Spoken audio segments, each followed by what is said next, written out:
Assalamualaikum warahmatullahi wabarakatuh. Saya Salva Zahra Malianggraini akan mempresentasikan tugas filsafat.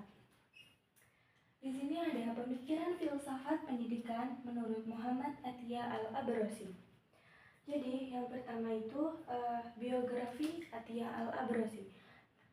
Beliau merupakan salah satu tokoh pendidikan yang menonjol pada masa Abdul Nasir di Mesir pada tahun 1954 sampai 1970. Muhammad Atiyah menempuh pendidikan awalnya meraih gelar diploma pada Universitas Darul Ulum pada tahun 1921. Kemudian pada tahun 1924 ia melanjutkan studinya di Inggris. Beliau juga merupakan seorang sarjana umum yang berkecimpung dalam dunia pendidikan di Mesir dan dikenal sebagai guru besar di Universitas Darul Ulum secara turun-menurun. Kemudian yang kedua ada pengertian pendidikan menurut Atiyah Al-Abrasi. Pendidikan Islam yang berlandaskan pada Al-Quran dan Sunnah memiliki cangkupan yang sangat luas, baik dalam dimensi teori maupun praktek.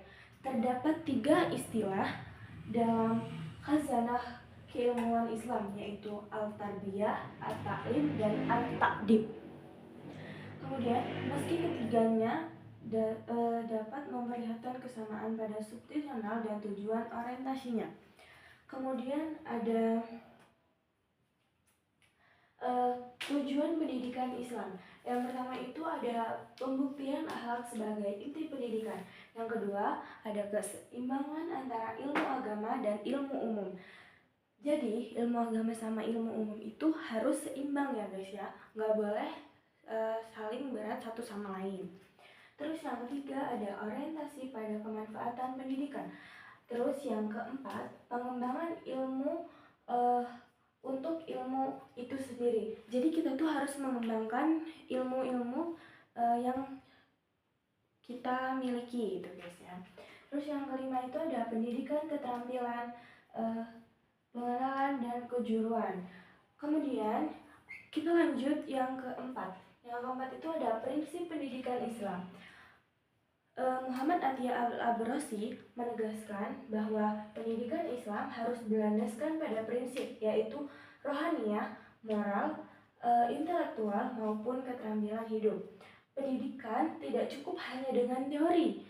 Jadi tuh kalau kita memiliki pendidikan itu tidak hanya cukup dengan teori, tetapi juga butuh menjiwa atau memiliki akhlak dan kemampuan praktis.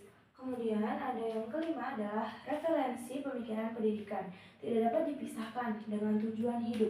Karena pendidikan itu sarana untuk melanjutkan ekspektasi manusia dalam bertahan hidup. Jadi kalau misalkan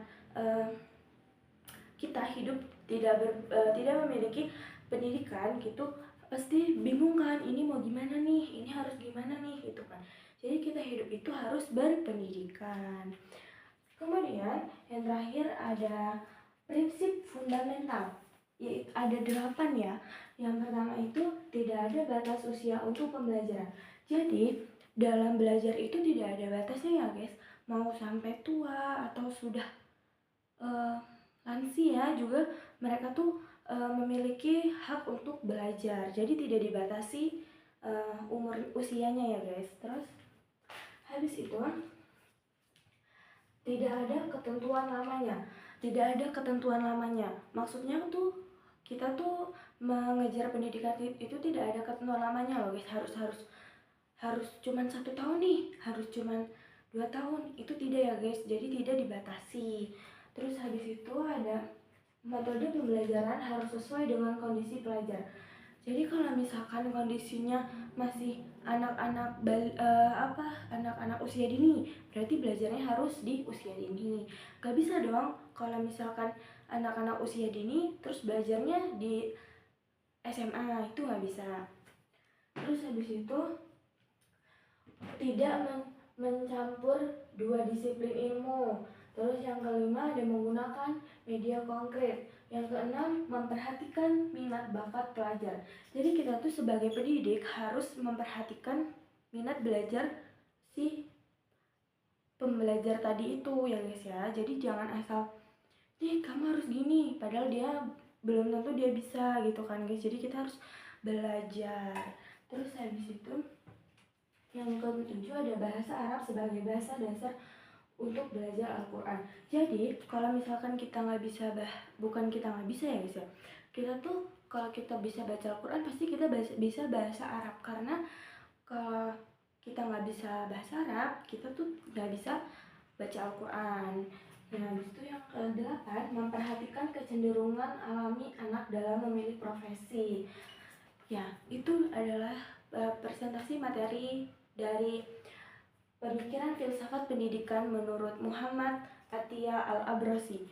Sekian dari saya. Wassalamualaikum warahmatullahi wabarakatuh.